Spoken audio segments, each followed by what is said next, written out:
There isn't much to say about film photography and paper letters. Digital cameras and email have almost entirely replaced these two things. They're still around, but quite rare. Practically, the only people I know who write paper letters are the poor. The poor. You show this picture to define the poor? Well, what is meant by poor? Why not use this picture from Roots, if you are this blatantly bold and insensitive? The Amish, prisoners, and military people away from home. And film photography, well, only about 4% of the world would like to have physical developed photos. Still, a film photo has better quality than a digital image. I would prefer to have a film photo on my wall over a pixelated and fugitively inked one. You claim a digital picture cannot be printed to the same quality as film can. True, the film's negatives are superior, but the prints are not. The prints are limited to the resolution of the photo printer. This is basically a laser printer using special paper. The machine scans your negative, then prints out your pictures. You can take your SD card or other memory device and plug them into the photo printer and print them out using the same machine the film machine is using. When you say you cannot get the same quality out of digital photos, it is a blatant lie. I myself am interested in film photography, but it won't be easy at all to find a film camera, since you'll only be able to find one on eBay, at a flea market, a yard sale, or a thrift store. You claim you cannot buy film or film cameras anymore, unless they are from an aftermarket location? This simply is not true. A quick Google search proves otherwise. These are for new cameras. Not only have I found film cameras, I can still buy film if I want to. And for most of the world, photosmiths are extinct. You keep using the word. I don't think it means what you think it means. Let's take a stroll in the museum. Photography has advanced incredibly from the Ansel Adams days of glass plates and box cameras. Photography literally means to record light. A camera uses film to record light, gathered and focused by a lens using a shutter to control the exposure. Ansel Adams had to do what you are showing. He used multiple trays to wet, develop, and then set the image on a negative plate. The negative was then projected on a print and developed. This required a darkroom. One mess up and the whole thing was ruined. This is an art form and not an easy one. The digital camera is driven by advances in digital sensors used within the cameras. The term megapixel refers to the number of sensors per square centimeter in the camera. The more, the better the enlarged picture will be. The only people who really develop film these days are X-ray technicians and dentists. This is not true. Digital is an emerging technology here as well. Even X-ray film is being replaced by digital media. Why? Digital X-ray units can use less dangerous X-rays to get the same quality image. The biggest advantage is the speed. Doctors get to look at the X-ray image almost instantly. This is naturally more preferred than waiting for the films from the lab. In short, iPhones, online gaming, what have you, with the exception of computers, are just very expensive toys. This argument holds about as much water as a tennis racket. Every tool, no matter what it is, can be pushed into the category of a toy if you want to justify it enough. So not only isn't this a good point, it means absolutely nothing in proving any kind of argument. These are the things the companies and you think you need. And let me remind the viewers that I am talking to regular people. Who are you to tell us normal people what we need? Yes, we can get by without one of these devices, but that is no reason why we have to. More to the point, your ego is showing in that you seem to think that you're the only one qualified to decide what people do and don't need. Frankly, you are not. You know what's more important than your expensive smartphones, being glued to your seat playing a web-enabled game, and so on? Outside and inside exercise, playing an instrument, spending time with a close friend, and of course, book reading. Here we see the only thing close to a decent point in your entire video. Of course, this leads to a new problem. This entire point is built on the premise that anyone who uses the internet is an antisocial shut-in who never sees the light of day. How very stereotypical of you. But even book reading is getting a little ruined too with a device called the iPad, a device that requires a battery to run, and you can use it to go online and download a book. I don't see such a big deal about heading to your local library or Barnes & Noble and picking out a physical book that requires no electricity and can last for eternity. I would say something here, but M-School has said it already, a long time ago. You are way too predictable. The fact that you had to tack this on as a text insert means that this is only in here as an afterthought. This was an obvious attempt to try and avoid criticism. Let me address something.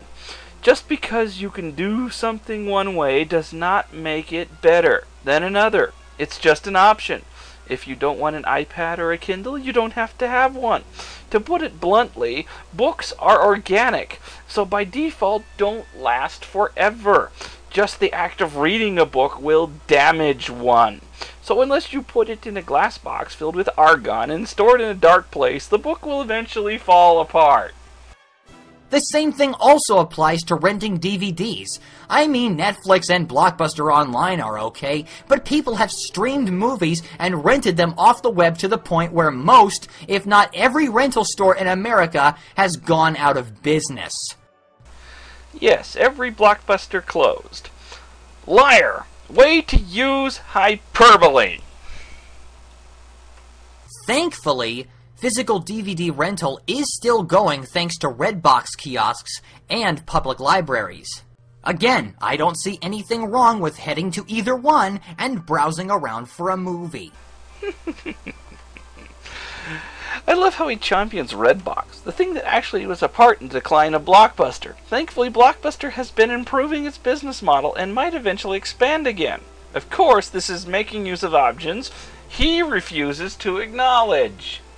You may argue that you'd be paying more for car gas, yet the same thing applies to the delivery people helping Netflix. No.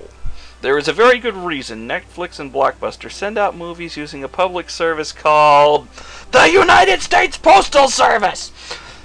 The mailman comes to your house whether or not you make use of Netflix, making this point completely irrelevant. Besides streaming, would you rather wait for the borrowed movie to arrive at your house, or head to a store or kiosk and purchase it right away? Either way, driving is required unless you can get there on foot.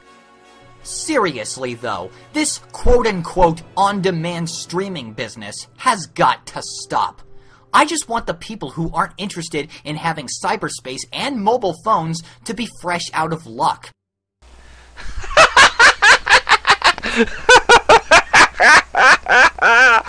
Do you even listen to yourself? You want the people who aren't interested in having cyberspace and mobile phones to be fresh out of luck?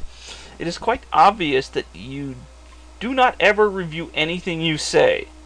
What you just announced is you want the change that you are complaining about to happen. You are an idiot. In a situation like this, the so-called weak should not have to make room for the strong. Having both physical and electronic interactivity is a more sensible lifestyle for people to live. And I know what most of you are thinking. You're thinking, you idiot! All this is like saying we should go back to using the telegraph and carrier pigeons instead of the telephone! Well, that kind of change was proper.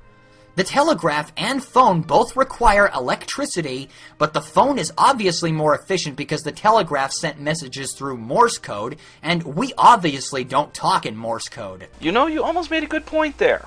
Almost. There is something here that watching old movies might teach you. You see, for much of the last century, telephone and telegraph service existed without the phone putting the telegraph out of business for most of the time. The reason is simple. Telegraph could send a message faster, cheaper, and more effectively than the phone service could. Long-distance phone service was costly, and the quality was quickly degraded by distance, and you could only answer it when you're at home. The telegraph did not compete against the phone, but against the postal service. What led to the decline of the telegraph service?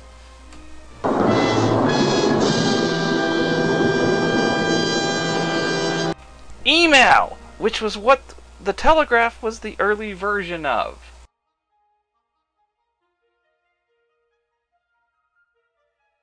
On the other hand, something like streaming films through Netflix instead of physically browsing for a movie in a store or library isn't more rewarding, it's just easy. Sometimes the phone service malfunctions, sometimes the internet service malfunctions, and they leave you no choice but to go an old way. So? That has nothing to do with your points, and never will. Payphones can break, and anything else you're advocating can stop working too. All I'm saying is, there's more to life than all these nifty devices. And here we see the main problem. Here is the mistaken assumption that no one who uses these devices has lives outside of them. You can't make such blanket statements. I may use a computer that has internet, but I used it in the way that it was meant to be used. For work, certain research, or for finding something that I can't find elsewhere in the real world, and for broadcasting this message. And here we see the point where your logic falls apart. You see, he claims that the internet is only meant for work, and the rest he mentions. Of course, sharing his video is on the list, something that doesn't qualify as work. Besides, something being used other than the originally intended does not make it good or bad. Do you know how the first computer game was made? By modifying radar equipment in ways that no one thought was possible. The irony is that from previous videos that you have made, you do play computer games. That means you are being a complete hypocrite.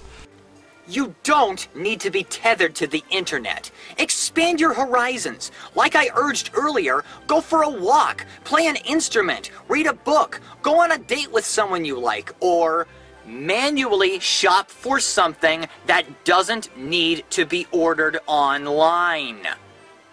If it's possible in your area. Where on this planet isn't that possible? Unless you live on the moon, an oil rig, or someplace else remote, this will always be possible. Until someone can do this. Tea Earl Grey hot. Tea Earl Grey hot. Tea Earl Grey hot.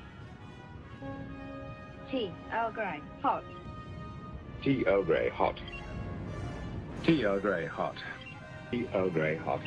Then it will always be possible. Complete, total, and epic fail. That is all. Thank you for watching.